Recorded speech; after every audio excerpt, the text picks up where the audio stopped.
Hi, welcome to Someone Else's Movie, the podcast where an actor, writer, director, or nebulous industry figure gives a little love to a movie they didn't make. I'm Norm Wilner, senior film writer for Now Magazine, and this is the other thing I do. My guest this week is actor Paul Sun-Hyung Lee, whose face is currently plastered all over Canadian cities thanks to Kim's Convenience, a new CBC sitcom based on Ince Choi's wildly successful stage play. Paul created the grumpy patriarch Appa in the play, and he's reprising that role in the show, which premieres tonight, Tuesday, October 11th, at 9 p.m., 9:30 in Newfoundland. Paul chose Jaws, and I am so ridiculously glad that he did. As you're no doubt tired of hearing on this show, Steven Spielberg's 1975 thriller is one of my very favorite films, a work of exhilarating cinema that's also a nuanced study of masculinity and a thoughtful portrait of a community under siege, mostly because they went into production without a working monster and had to beef up the character stuff to fill time. Roy Scheider, Robert Shaw, and Richard Dreyfuss are perfectly cast. John Williams' score and Verna Field's editing, both of which won Oscars, are as essential to the experience as the actors, and, well, you know. Jaws basically lives inside of me all the time, and after a year and a half of doing this show, I finally get to talk about it. This is someone else's movie, but it's mine too. So when was the first time you saw Jaws?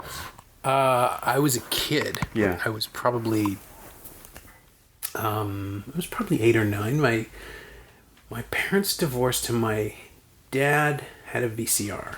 Okay. So he taped Jaws from the ABC broadcast. Oh, wow. Cut the commercials out.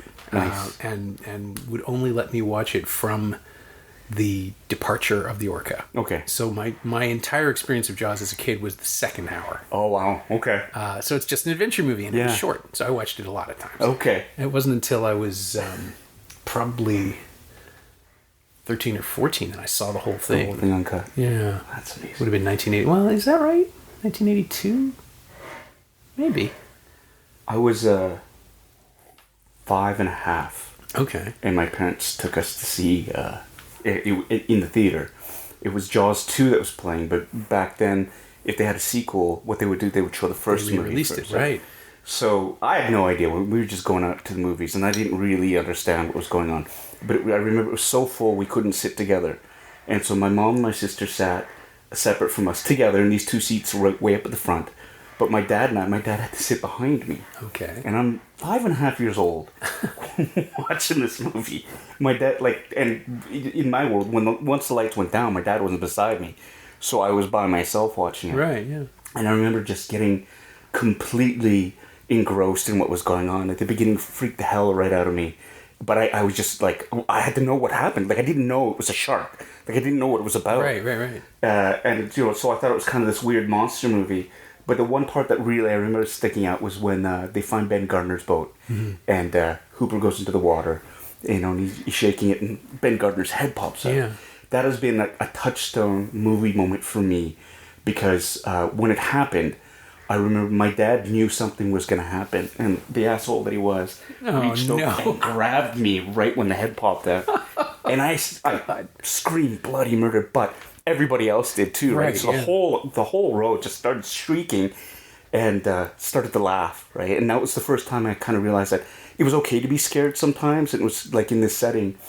And whenever I showed Jaws to friends who had never seen it before, I'd sit and I'd just watch their reaction to it. I did that again last month at the screening, because there are a couple of movies now that I react that way to. There's Jaws and Alien, which I have so internalized, so fully. I know it beat for beat, except for one thing that always surprises me about Jaws, which is that the ending happens. The climax is much faster and much shorter than I remember. Yeah. I always forget about Hooper going in the water. Yeah.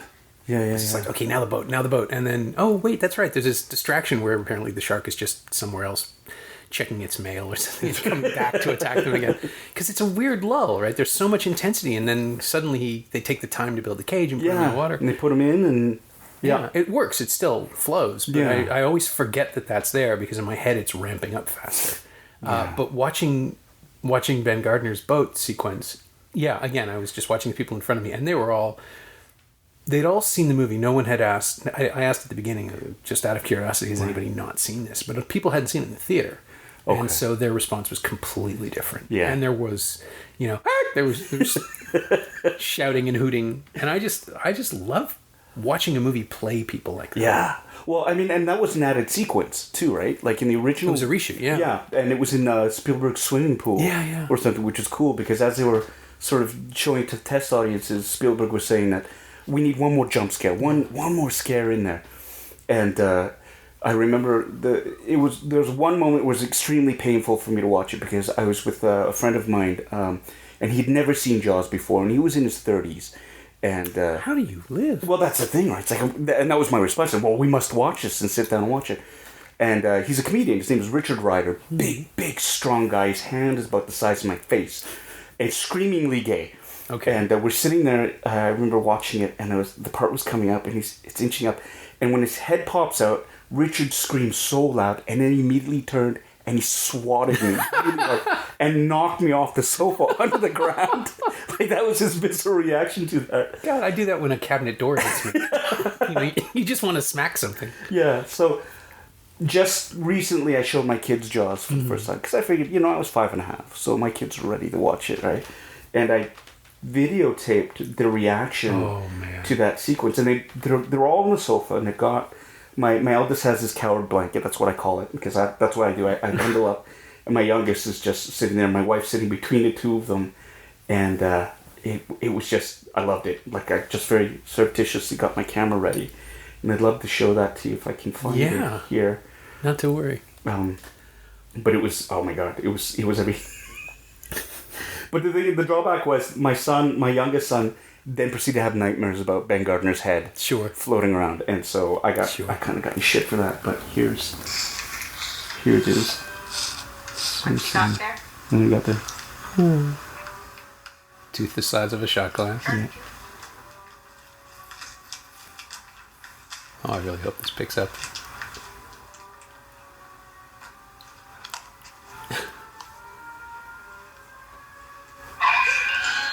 Oh.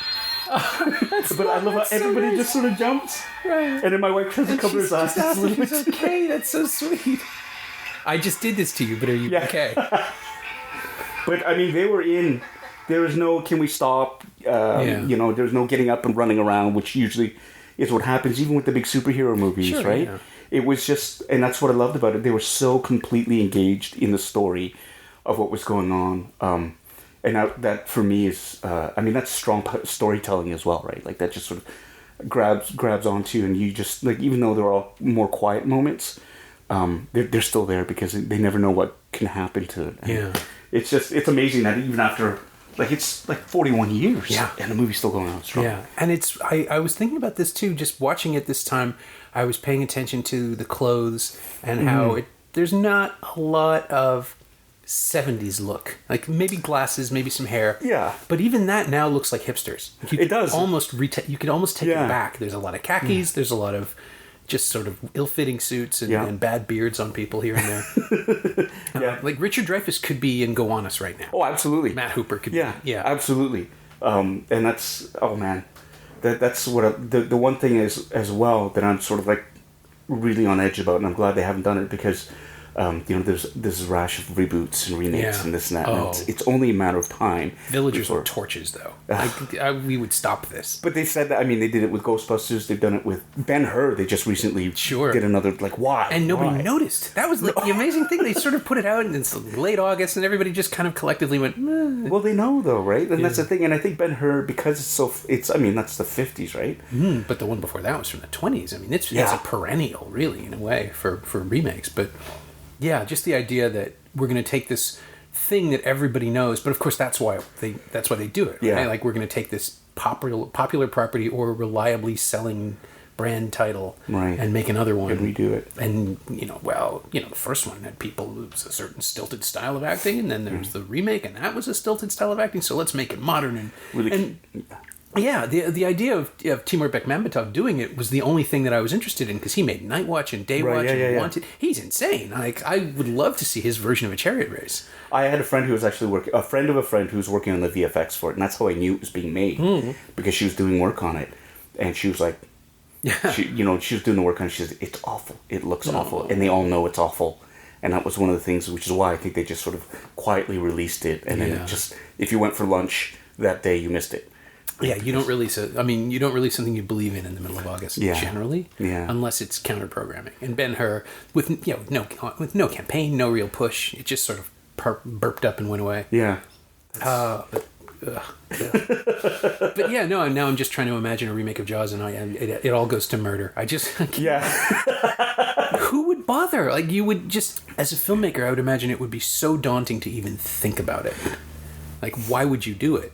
There's no win. There's no win. No, none whatsoever. I mean, there's an executive out there who's salivating at the chance, and maybe it is somebody who has a deep. I mean, I get the sense that a lot of these reboots are from guys that watched the movies when they were kids and loved it and said, "Oh, we need movies more like that." Right. Yeah. So because we're not original, we're just going to take that idea and we're just going to update it. And it's going to be super cool and fun, and more and more people are. But people still go out to see it.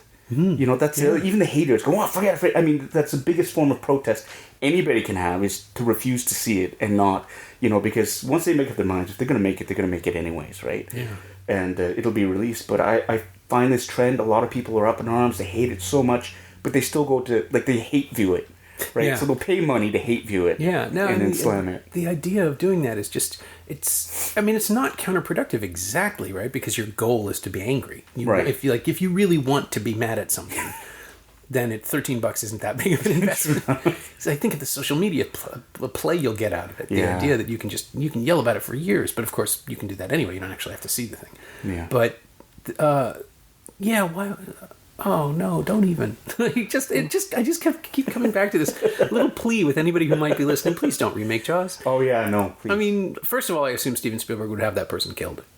Well, who has the rights? Universal. They own the property, but again, I can't imagine they'd want to alienate him. Yeah, Steven Spielberg. Unless they get him, on board as an executive producer, and they get a hot young director who's in his 20s, like Spielberg was back in the day. Oh no, don't do this. They try to turn it into some, you can see it though, like the possibilities. People they're so afraid of taking a risk on anything original that they'd rather rehash and take the chance on alienating a huge fan base. Right.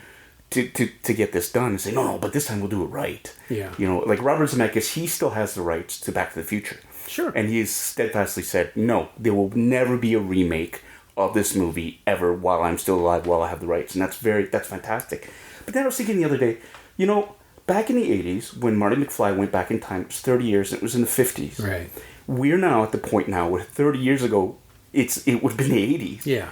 And that would be, there's a little part of me that kind of goes, that would be neat. And now I understand all the adults at the time when Back to the Future came out, when they saw the 50s. Oh, operating on the nostalgia, yeah. Exactly. Sort of sitting back and go, oh, yeah, I remember that about gas stations and full service. And I remember all these school dances and the styles and the language and stuff. And now, because the 80s is so popular now, or it has been for a while, sure, 80s music and all these retro ideas, to sort of have a vehicle where you're going back in time another 30 years to the 80s and have it, because if you look at the advancements in technology, in the way people interact with each other, it's that alien as it would have been for Marty McFly to go back. So there's a little part of me that sort of goes, it'll never get made, but there's still like, it's still intriguing enough for that possibility. And I can't think of, they've had how many other shark movies come out. Shallows was just this summer, which I haven't had a chance to see. It's pretty good. Oh, great! It's economical. It's like 82 minutes. It doesn't kill the lily. It takes the concept and runs with it and goes exactly as far as it needs to, and is actually pretty smart about at least one thing towards the end where it seems to be setting up one ending and goes another way, and that is clever. Great. Just in terms of the mechanics of how things play out, because the one thing I always do see in Jaws is the oxygen tanks are kind of obvious. I mean, they're there a lot. They are. They play that. Even to the point where there's a photograph of the shark with a tank in its mouth in one of the books that Brody is browsing through. That's right. I always forget that. That's the first. That's like, really that far in, he set it up all that way, layered it in, which is fine. But then when you see it again and again, repeat viewings. I mean, God, I must have seen the thing. I've lost count, but I would say all the way through top to bottom, I've probably watched it 30 or 40 times now, but over 20, 35 years. Yeah. Well, it's one of those things, it's a rule when you're flipping through the TV channels and when certain movies are, you have to stop. Yeah. Godfather's one of them. Jaws is another one where it's like, it's on. I'm sorry, we got to stop and we got to watch whatever's happening, right? One of the great interviews of my life was Richard Dreyfuss in '95. And I think I may have told this story on the podcast before, but it's appropriate now, so I'm telling it again. He was doing I was in New York for the junket for Mr. Holland's Opus, so it was December '95, and the Jaws Laserdisc, the 20th anniversary giant ass CAV Laserdisc, which I have here somewhere. Oh wow! Had just come out, and I had played with it, and he hadn't. It was back in Los Angeles, and he'd been touring with the film, and so we sit down, and it's a long day, and he's he knows he's got a hit movie that everybody liked. The response was really strong, so he's on a high, and he's just saying, saying how great it was to have a movie that he could believe in again, because he'd been gone for a while and he was back, and he said that I get excited about some movies, and I'm like, well, you must have been excited about Jaws, and it's like, oh well, Jaws, we just everybody thought it was going to bomb, and then it worked out, and I said, because I was watching the documentary, and he said, you've seen it? Oh my God, what's it like? Is it good? And so we talked for a while, and he said that he dropped 20 years. He was immediately young and excitable again. It was fantastic. Wow. And he said that Jaws is the movie that if he watches it, he's not sure he'll make it. Like, he has to watch it to make sure Matt gets away. That's great. Yeah. Well, because in the novel too, he dies. Yeah. Right? Like, he gets eaten by the shark. The cage goes in the water. The shark tears through it, eats him. Right. It's also revenge, like literary revenge for having Brody's wife. Exactly. Which, again, really smart thing to just excise. We haven't even gotten into the nature of the production of Jaws, and there's time to jump all over the place, and I'm sure we will.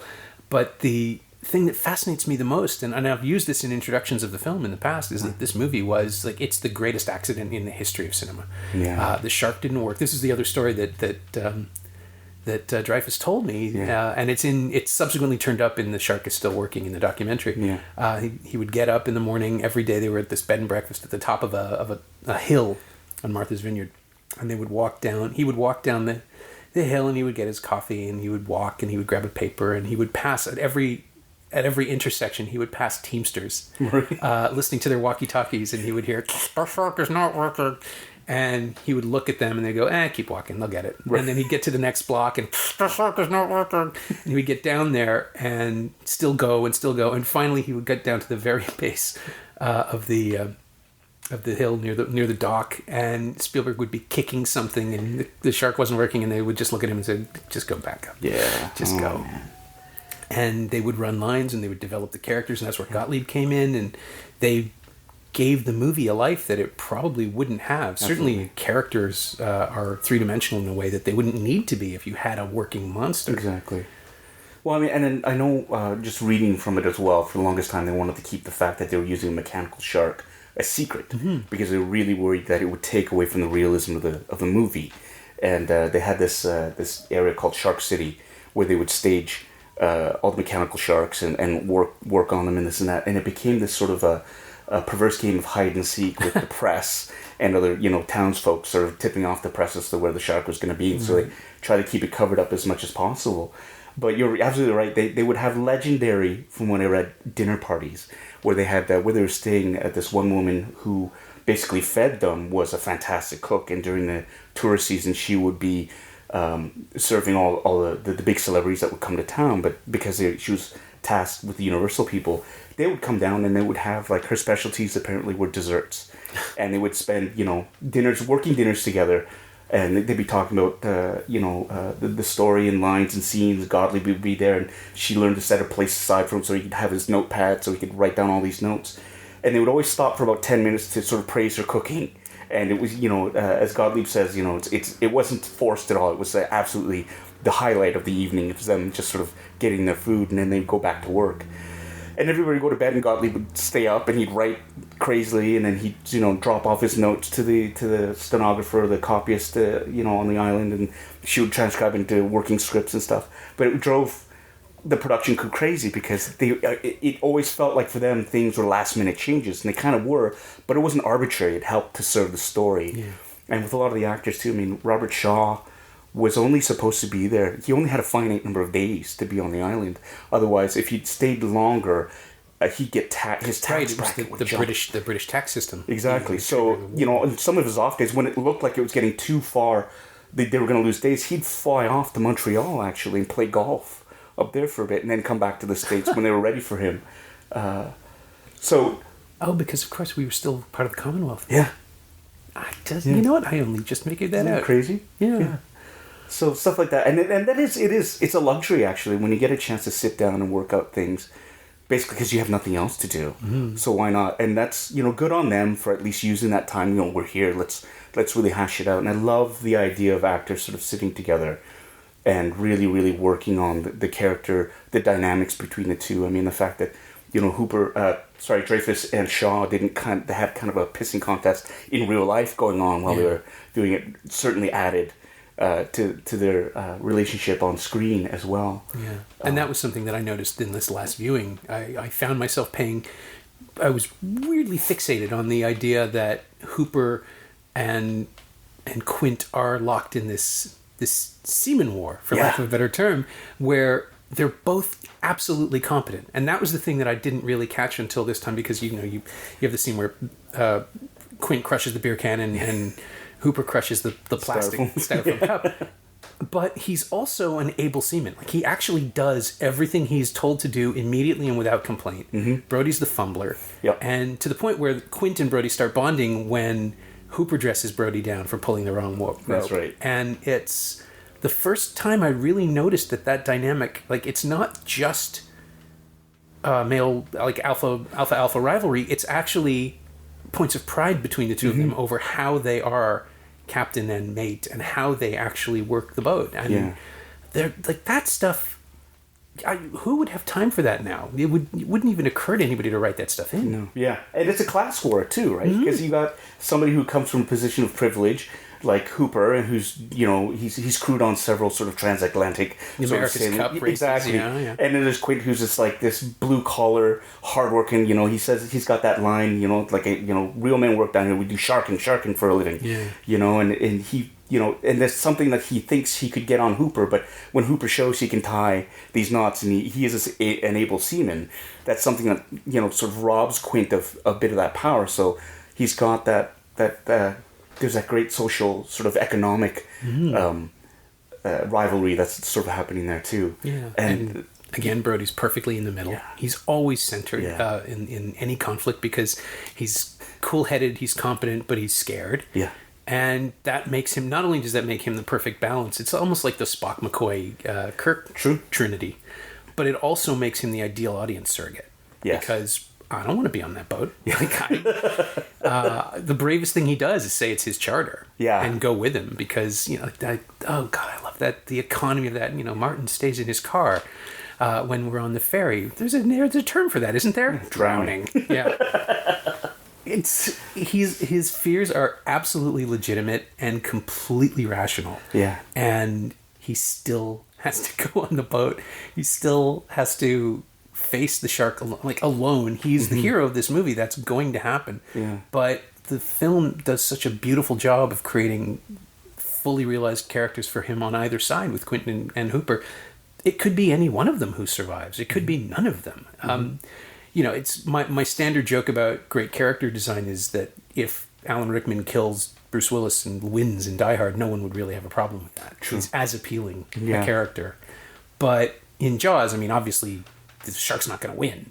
But there is a genuine risk and danger to the characters. There's no guarantee that any of them is going to make it, which is, again, just not something that happens anymore. Nobody gets, haloed in light to show us who the hero is going to be. Right. There's a real sense of the puniness of people. And over the course of the film, too, the threat of the shark is just built up quite logically, 20-footer, 25.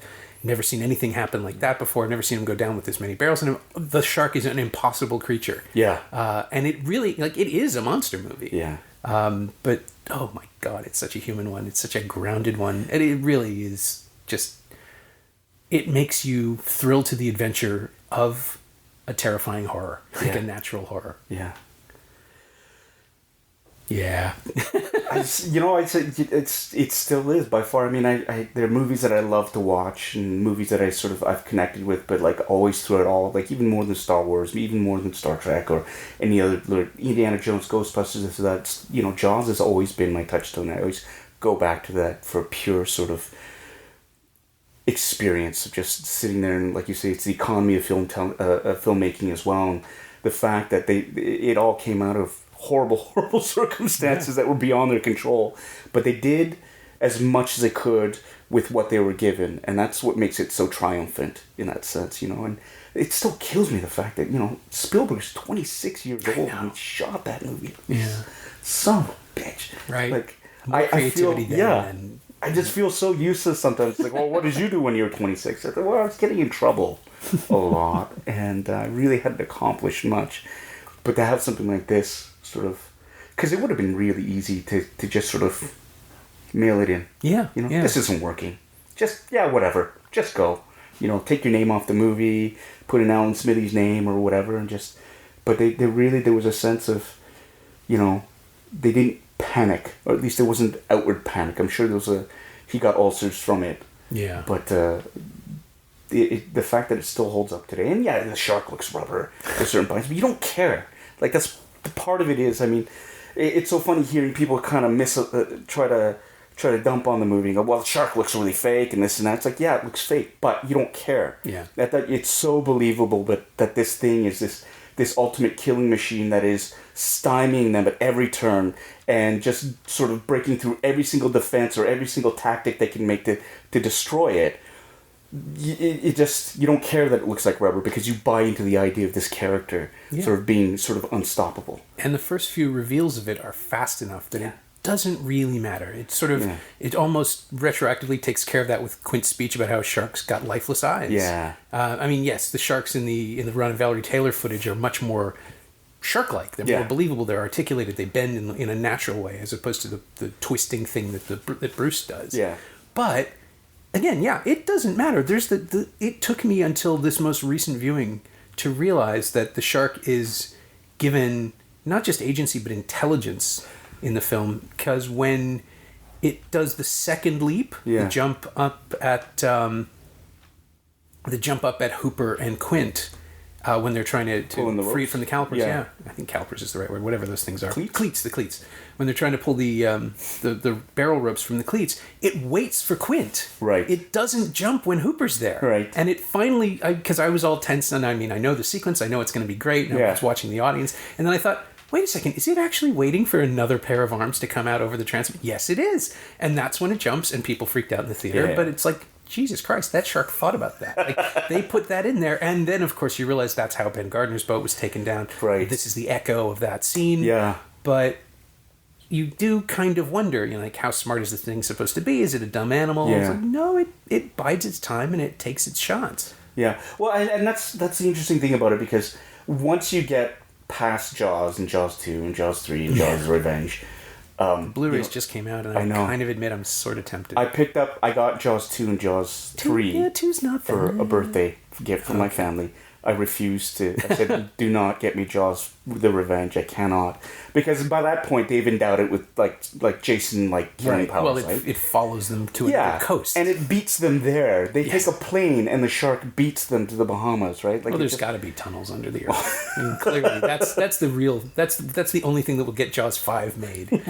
Chris Pratt is a diver who discovers the shark tunnels underneath the underneath the Earth's core, or the crust, and that's lava sharks. They've already... I mean, I think the thing that is preventing a Jaws remake is the Sharknado phenomenon. They've already made them so silly that there's no point. Yeah. Well, but I think, hearing back, when after Jaws 2 had been made, and Jaws 2 you look at it and you kind of go, okay, because they had brought in Carl Gottlieb to sort of write it, and they brought back a lot of the same characters, many as they could. Yeah, it's the best possible sequel, I think. It's fine.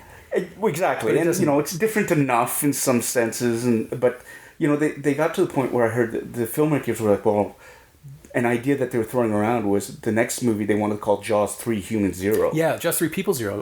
John Landis was going to do it. That's right, and they were going to make it into like an airplane type a satirical farce or whatever, which, but you could tell even back then they kind of felt like it had run its course and they'd done all that they could have with it.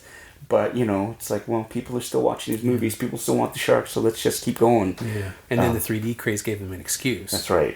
The terrible, terrible 3D craze of the 80s, which no one remembers fondly. I lost my wallet in the movie theater watching that. There was one sequence that I had my wallet in my back pocket, and I must have been, I was maybe 13 years old at the time. Okay. And that right at the beginning, they had that fish head.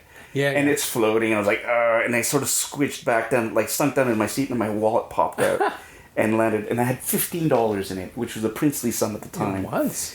And I worked very hard for that $15. And I remember being really upset that a movie as bad as Jaws 3 made me lose my wallet and the $15. Yeah. Right? Like it cost me in more ways than one, that movie did. But I still get a kick out of watching how hokey it is. This is your Indianapolis speech. It is. Someday I'll find that theater again. $15 went into the theater. $0 came out. Theater took the rest. No. But fish heads. Yeah, and they were not good 3D scares either. They just weren't any fun.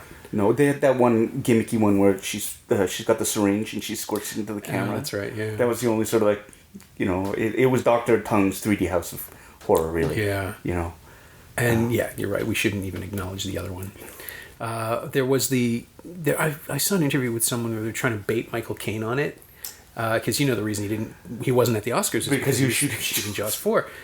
So he wins Best Supporting Actor for Hannah and Her Sisters. He's not there, and the interviewer is trying to get it. Like, well, aren't you really upset? I mean, didn't you? You saw Hannah and Her Sisters. You know what that film was. Did you ever see Jaws: The Revenge? And he said, no, I never saw it, but I did see the house it paid for. There you go. It's like Michael Caine's allowed to say that. Yeah. Like he can do that, and it is just an award. It's not that important, but I mean, it's one of those films. I promised I wasn't going to do this. Just said we weren't going to talk about it. But Jaws: The Revenge is one of those movies where you get the sense that the only way to make it was to make it as palatable for the actors, for the crew. We're going to go to the Bahamas. It's going to be nice. You're not going to have to do anything too strenuous. Yeah. The shark will be on a stick, and have to really deal with it. And so, why wouldn't people phone it in and say yes and just do it? Yeah. It's a surefire. People talk about it. They're in a Jaws movie. Why not? And you park a dump truck full of money in front of them. Yeah. And you kind of go, And you just, Lorraine Gary's career wasn't going great guns or anything. No. You might as well do another one. And she had a tough time, though, for the entire film, like for all the Jaws movies, because, she's married to one of the big... Scheinberg, yeah. And, there's that whole, and I'm sure, like, the original draft of the script, they still had the Hooper sort of relationship in there, so they see her character sort of get whittled down. And she still does it fantastically in the first movie. She's great in it. And they excise a lot of the stuff. And then in Jaws 2, they give her a little bit more to do because they're playing with the whole real estate sort of scam. So this is the reason why the town selectsmen aren't really interested in the show. They want, they're not interested in summer dollars anymore. They're interested in the investment for the timeshare condos, right? Which, again, strangely prescient. It's not a bad screenplay angle. No, and it's pretty smart. You kind of go, wow, that still holds up today. That basic storyline could still hold up today in terms of real estate greed sort of overshadowing public safety. Yep. And, Jaws 4, she's like supposed to be the lead character, right? Like and it's down to her and the shark, and you just kind of go, well, they give her the shot. She took it. And another weird thing that I found out today, she shares the same birthday as us. The 16th? August 16th, like 1935 or something like that. I did not know that. I was just sort of like looking through it because I wanted to find out who she was married to, and then they have it listed as August 16th. I thought, wow. God, you'd think I would have found that out by now. I know there's Steve Carell as well. 62, I think. Okay. Or 63. He's 5 or 6 years older than I am. And of course, Elvis dying is the other thing that marks the birthday. Oh, well. All right, identity thieves, go for it. Do what you can. Do your worst. But, there's even the Jaws sequels. I'm angry at how much I invest in them every time. Like, that's the other thing. The reason we are talking about them is they still... They pull on that little flicker of hope that maybe somebody's going to get it right. Yeah. And it's like you say, because the second one wasn't that... I mean, it's not going to hold a candle. It doesn't hold a candle to the first movie. But there's enough elements in there, and they tried to... It was still sort of a movie of the 70s where they tried to get character work in there and development and sort of recapture some of that magic. Yeah, they knew what worked about the first one. They weren't just trying... That's the frustrating thing. It wasn't just a cash-in the way the other ones are. Yeah. It just isn't Jaws. Like, it can't be. Yeah, and then they bring in a French director who would come in but the focus was shifted as well to the kids. Then that whole journey of, young Michael Brody. He's a teenager now. He just wants to hang out with his friends. He's putting up with his overbearing, overprotective parents, and this and that. And he sneaks out. And I mean, there's a wonderful scene where, Sean sees him sneaking out, and he's like, Michael, yeah. He's like, okay, I'll take you with me. God damn it, Yeah. And they bring along the bratty little kid brother, and of course they're all in danger, except for Michael, who gets hit and he gets carted back to safety. And there's poor Sean out there, so you get the youngest kid who's in danger, and that sort of, as a parent, pulls on your heartstrings. You're like, oh my God, how could that happen? Yeah, and it's also smart escalation because it's understandable human behavior. Like, kids don't listen to their parents. Yeah.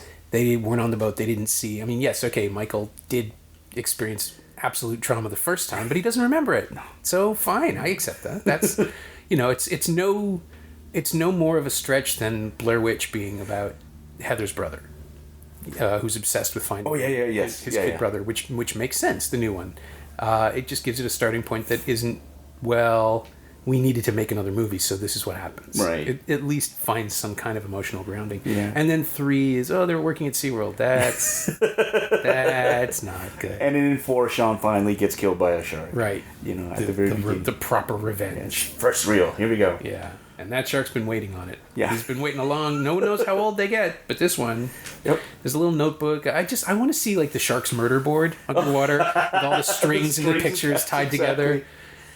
There you are. Gotcha. And then, poor Chief Brody died of heart failure. He was frightened to death, basically. That's how, Roy Scheider finally said, enough's enough. I'm not coming back.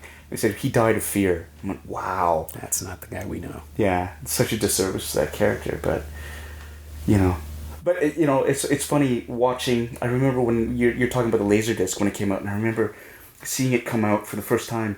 And I didn't have a Laserdisc player back then. I was VHS. And but seeing it at HMV and just thinking, could I scratch up enough money to buy a Laserdisc player and get that anyway, right? Yeah. At the time, it was...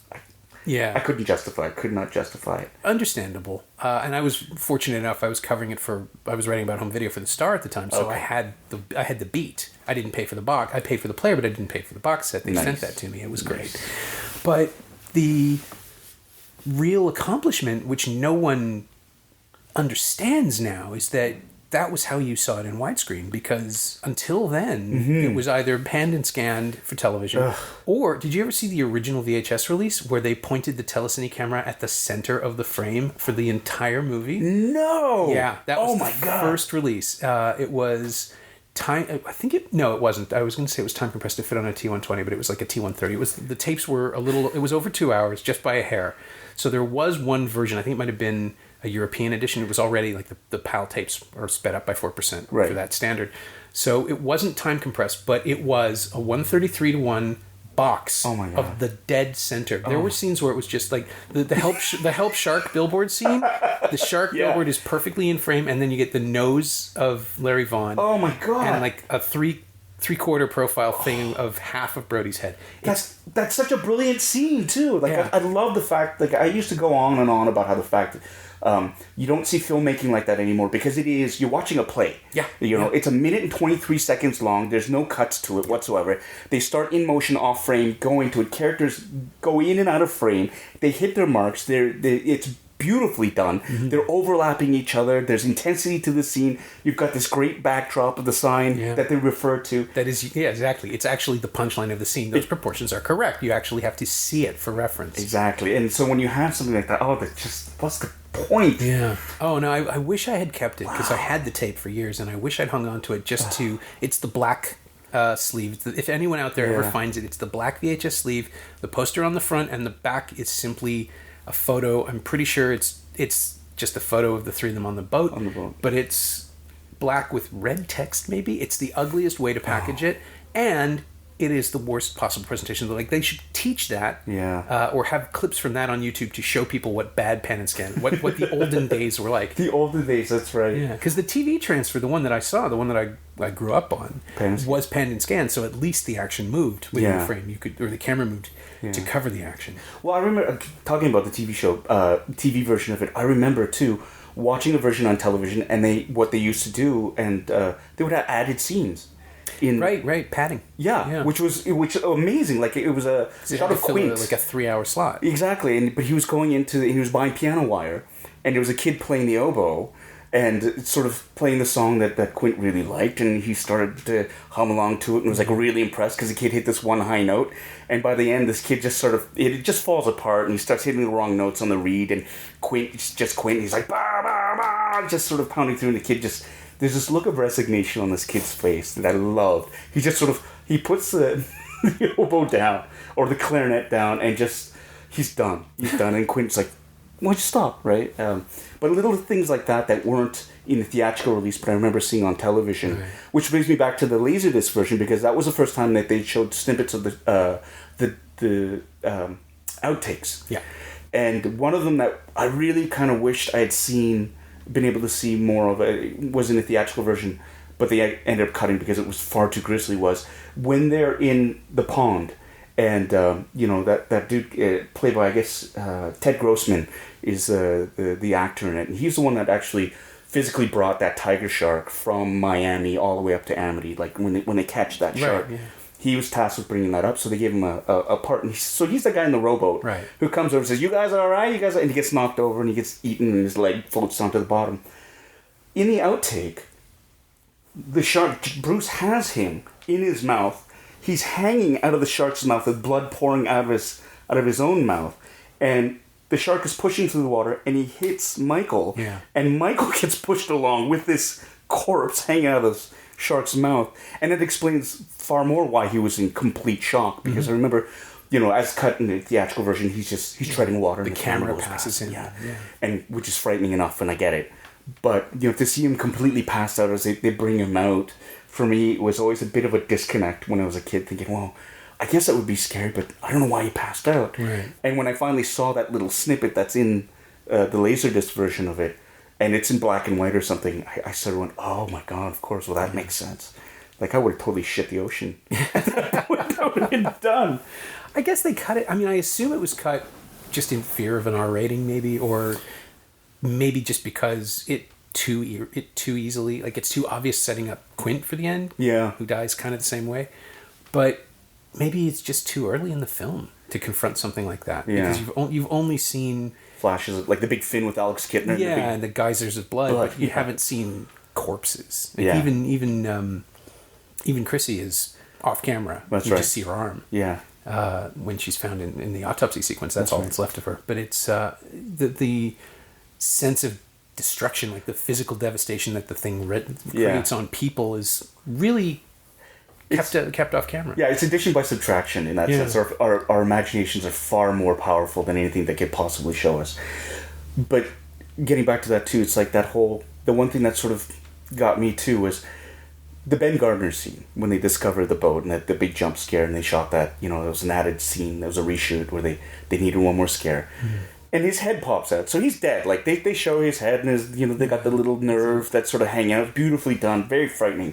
So here you have a well-known fisherman who's dead, and there's no doubt that, somebody's taken a bite out of him, right? Right. And they're arguing about it, and you could tell it was a reshoot, and they just sort of put it in there because his death has no weight to it whatsoever. And that argument scene, which is a great scene, is, really well acted. Hooper, I always wondered why they didn't just say, look at the corpse in the morgue. That's Ben Gardner, right? But they never mention him. Yeah. And that's one of those little things that you don't really notice right away, but after you watch it like 30, 40 times, the little threads, you start tugging at the threads and you kind of go, oh yeah, well, what about Ben Gardner?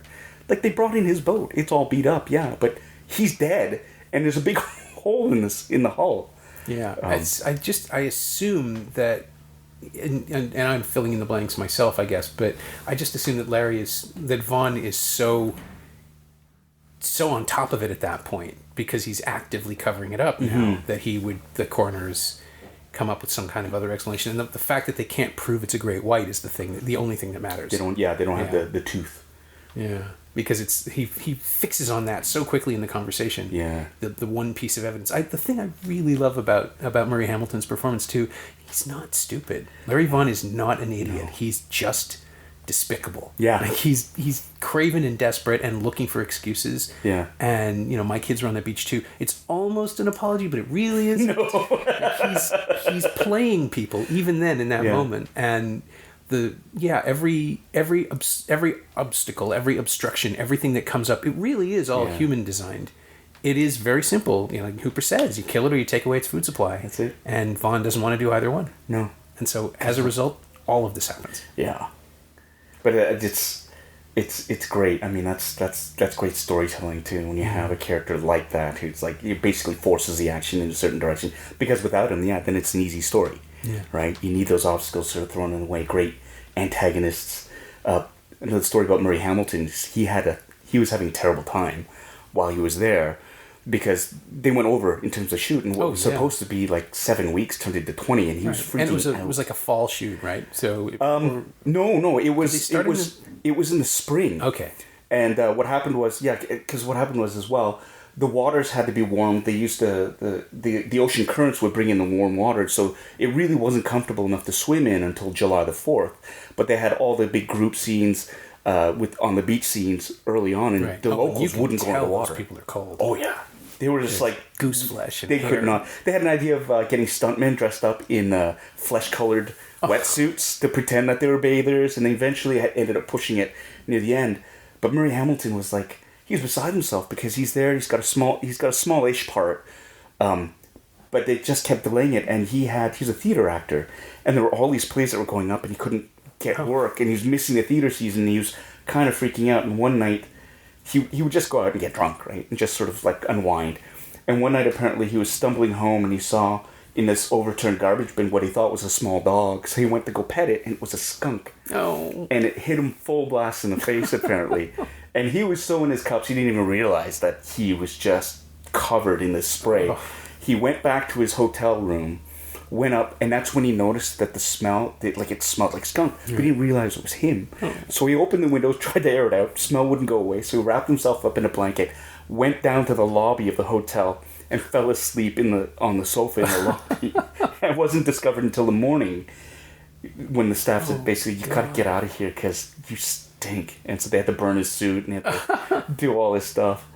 But Gottlieb writes that how much he was really happy when he was leaving. Like, he was in really fine spirits. And they had to bring him back for a couple of scenes, but he didn't mind because he knew he was just going to be there for a little bit and sort of go off. But apparently he's just like a great guy. And he just passed away recently, I think.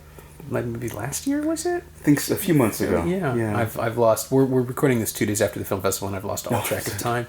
But yeah, I missed that. Oh, I didn't know that. It's it is. Yeah, again, it's the kind of role that could be a one-dimensional goon. Yeah. And he's so much better than that. He's a wheedler, and he's arrogant when he needs to be, and he's haughty, and he wields his office like that other amazing one-take scene, the one around the ferry.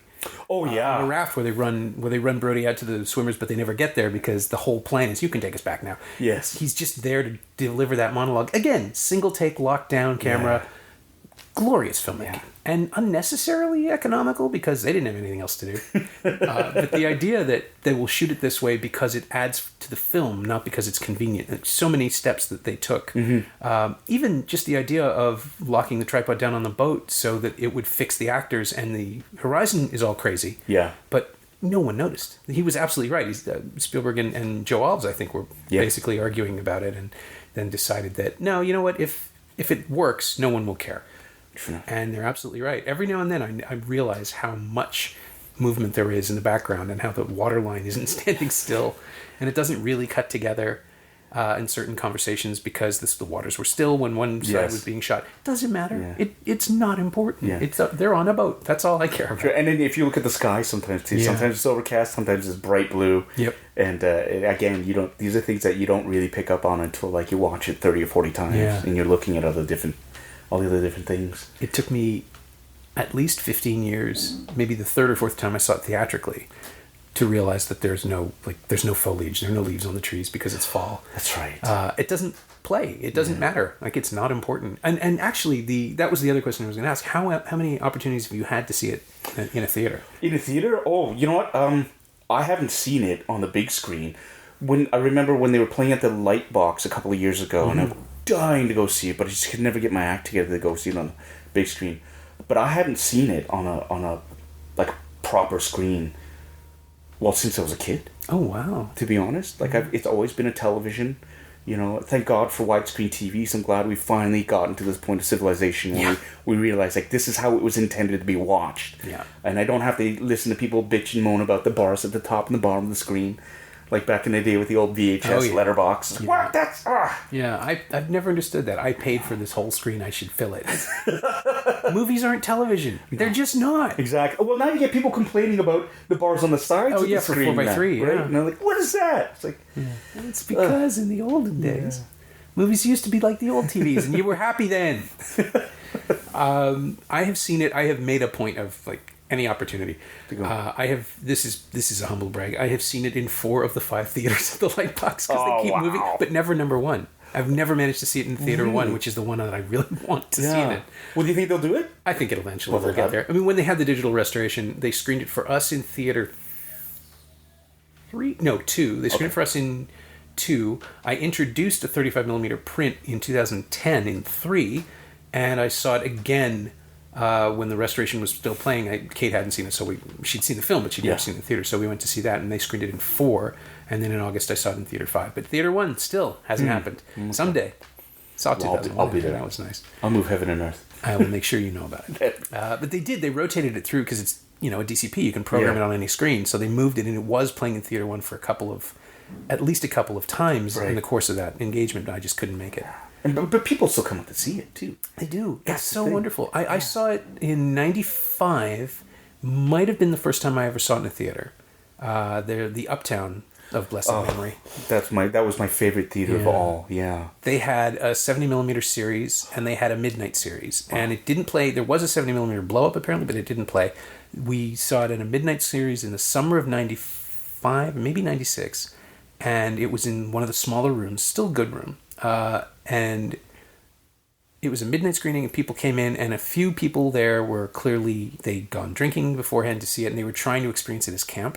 So when Shaw first shows up, they were doing all the piratey noises that they do in the theaters, like Lightbox. Now, and they were trying to make fun of him, and the movie beat them. There you go. The next time he showed up, there was just silence because the movie was playing, and it had them. Love it. Yeah. Love that. It will not let you mock it. They had down in the States, the Alamo Draft House. They had a viewing. Oh man. They did a viewing there, but there wasn't. Well, no. It was on the anniversary. They went up to Martha's Vineyard, I think, and they actually had like the big celebration, the Jaws celebration there. Maybe I'm getting confused. I want to call it Brucepalooza so bad. But I think they had it where actually it was in a lagoon, and they had a floating like screen. an outdoor screening? Okay, yeah. And people were in inner tubes, sitting on the water watching Jaws. But what they did was they paid a bunch of divers to go underneath done the same thing. and grab people's legs or whatever during the screening of the movie. And they had a picture, and it's a beautiful shot. And I thought, what a perfect way to screen this movie. Man. Put one mannequin out there that's been bitten in half below the waist. Flip it during the Indianapolis scene. Just bobbing up and down like a top. Oh my God! It is the gift that keeps on giving. It really is. There are films that I love, and there are films that I admire as classics, and there are movies that I respect because they're great, but I don't necessarily connect to them. Mm-hmm. And Jaws hits every single part of me that loves cinema. And it is. I wrote this once, and I'll stand by it. The Godfather is a great American film, and Citizen Kane is a great American film, but they don't get your pulse above 80 beats a minute. Sure. This is the one that does all the things that a movie should do to entertain you, and also has musculature. You can peel it apart, and you can see that there's the class struggle, there's the civics lesson of how to run a city, there's the threat of a community, there's the concept of an outsider invasion, there's a concept that the community itself is the monster, because if we can't see the shark, we have to watch people turn on each other, right? Which is actually better, because the shark is the thing that exposes their own weaknesses on land. And then there's just this amazing warm relationship between Martin and Ellen Brody. Yeah. There's the kids stuff. There's every strength that Spielberg has ever had and none of his weaknesses. Yeah. And it holds up. Yeah. Every single one of these themes that you're touching, like, it's still, you could watch that and these themes still apply today. Yeah. They're not dated. anymore. They're not outmoded. They're not like, oh well, we used to have that problem, but not anymore. Yeah. Like it's just more and more that's front and foremost. Look, all the zombie genres that are happening right now. It really is. It's like the threat isn't the zombie itself. It's the human beings as they try to deal with the zombies, and that's far more compelling and far more frightening than anything else. You know, it's the people's reaction to this outside sort of force. And yeah, absolutely right. You're absolutely right, and that's why it still holds, and that's why it still has power. And you know, I still push this movie. I pimp this movie out to all my friends, and people's like, "What? You haven't seen this?" Yeah. How is it possible that you could live in Western culture and not have seen Jaws? Or at least, I mean, it was one of the first memes, I would say, almost like that. The music was because it was the same year as Saturday Night Live, and it was suddenly. Pop culture satire was a thing to the point where Airplane was 1980, I think, or 1981, and they opened with a Jaws riff. That's right, with the airplane, the tail fin of the airplane, But it actually gets an uneasy laugh at the beginning and Spielberg himself in 1941 mocks it in the opening sequence, and it's still kind of creepy, which is great. Like he can't fully sell comedy because he's never been totally comfortable with a full comic. I mean, maybe by the time they got to Catch Me If You Can, he was more comfortable with it. But parody is not his thing. Yeah. And so when he does that, when he reestablishes that riff at the beginning of 1941, it's straight. And it's kind of unnerving and weird. And I love that because it's such a primal concept. And, you know, the zombie and the shark are actually really weirdly, strangely matched in the unconscious, supposedly, because it's about the fear of being eaten. Yes. But the marauding nature of the zombie, you know, you can't stop them, and there's going to be more of them, and they look like your friends, and all of that. Jaws takes that all away, and there's just a thing under the water that will get you if you go in the water. It's that simple. That one moment where I think of course it's Brody, his foot slips on the gunnel of the orca. Yeah. Every time I've seen that in a theater, somebody goes, they can't help it. Yeah. Because you're in his shoe. You're literally thinking about you being in that moment, and something will get you.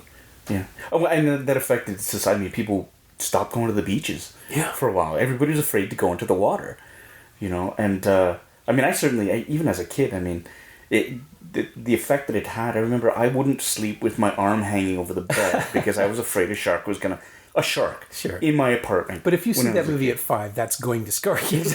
Exactly. But I mean, it also did spark an interest, like an obsession with sharks. Oh, yeah. As well for me. I mean, I just voraciously read everything I could find about sharks. I drew pictures of sharks. I wanted to be Matt Hooper. I wanted to learn about all these things. And I picked up all these trashy magazines about shark attacks and read about bull sharks swimming upriver in freshwater, you know, and eating fishermen, and reading accounts of the USS Indianapolis and all this stuff. And it stayed with me my entire childhood almost, right? Like, it got strong at certain points, and it would, you know, flow and ebb, but it was always there, you know, and I learned so much about sharks growing up because of that. And, you know, it's nice to hear Spielberg actually sort of turn around and suddenly realize that, you know, through this movie, he sort of led to the annihilation of like a large portion of the shark population, just because people just saw them as remorseless eating machines, and they must all be eradicated. So... Right. And now that they see that, it's like, well, no, like anything else, they're just animals, and if you hunt them to extinction, they're gone forever. So there's this whole push towards really understanding them, and so whenever you see Shark Week on the Discovery Channel, you know, you kind of go, okay, well, that's great. And it comes from that, and there's something very primal about it that really still touches, I think, a lot of people on that instinctive level. Yeah, you know. No, absolutely. And I think, again, if you'd seen the shark all along, it wouldn't work that way. You would be scared, but you wouldn't be afraid. You wouldn't have that actual primal thing pulling at you that, you know, you're just basically an overgrown lemur and there's a bigger monster waiting to eat you at any given moment. That sense of actual terror. Yeah. Which is so great. It's so wonderful to experience it in a nice dry theater with no fence. Yes. I mean, it really is. Like, it's that perfect catharsis. You can watch Alien, and I'm not in space. I'll be fine. Yeah. But then Jaws is playing, and there's going to be a puddle outside, and I'm going to get a little tense. So the closer question on the podcast is always the same, which is, what, if anything, have you pulled from this film has made it into your DNA? And I think we kind of covered it, but have you ever leaned on it in performance or in a way? Well, the one thing that I really loved that I used, I mean, my favorite actors growing up, Roy Scheider, for me, was just sort of like the be-all and end-all of somebody like the journeyman sort of actor who played his roles really, really well. Played it with a lot of authenticity, with a lot of heart. And that's something as an actor that I try to strive towards, is the believability of any sort of given character, and the relatability of his character as well. Like, there are roles that you're given where sometimes I need to make a connection with them in order to play them properly, just because if I can't connect to them, I can't expect anybody else to sort of, who's watching my performance, connect to it as well. Sure, yeah. And what I loved about the performances were, it would have been so easy to go hysterically over the top with a lot of these scenes. It would have been really easy to mug a lot of the jump scares and this and that. But that movie was played so truthfully and so authentically. That's something that I strive towards as well. And that was a great model for me as a kid growing up. I didn't know I was going to be an actor. I didn't think I wanted to be an actor. But there was something just so basically relatable and human about these characters. It made it easy for me to sort of find empathy towards and really latch onto them, especially Roy Scheider's character. And, Hooper had his own sort of brash. I loved Hooper because he was young and brash and knew the answers, but, Quint was sort of beating down on him. And I loved Quint for being such a hard ass. Yeah. And I love the dynamic between the three of them.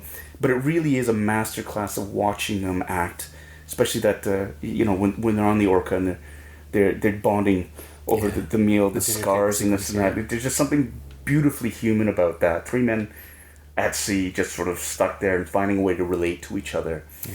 I've sort of carried that not only in acting but just in my own sort of day-to-day life. We might have our differences, but we all have things in common that if we really, really look for, we can see ourselves in a lot of people and just sort of go with that. And it's still one of my favorite moments too, is just them quietly sort of having a laugh after a hard day at work. And just sort of seeing past all the bullshit and realizing that, hey, you know what? I'll drink to your leg. You drink to my leg.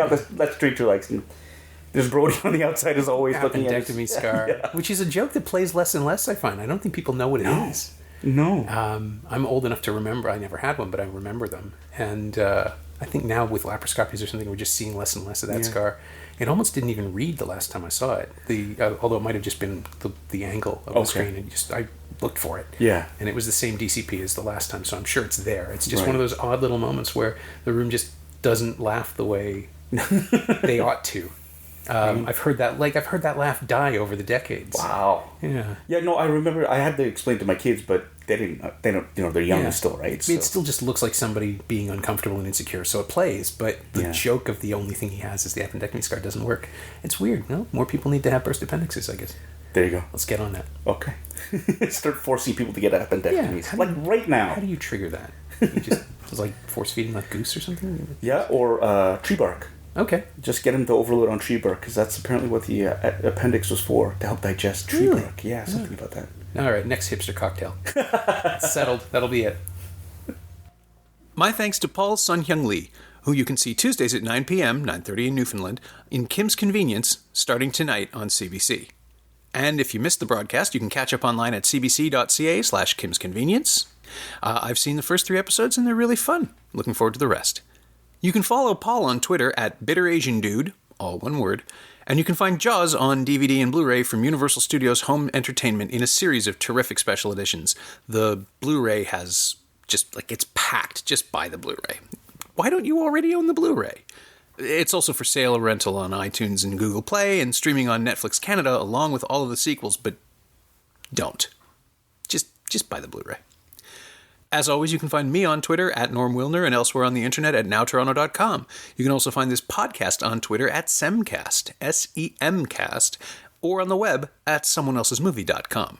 If you want to leave a review up on iTunes, that would be very, very kind of you. This week's call sign is amity, as you know, means friendship. Thanks for listening.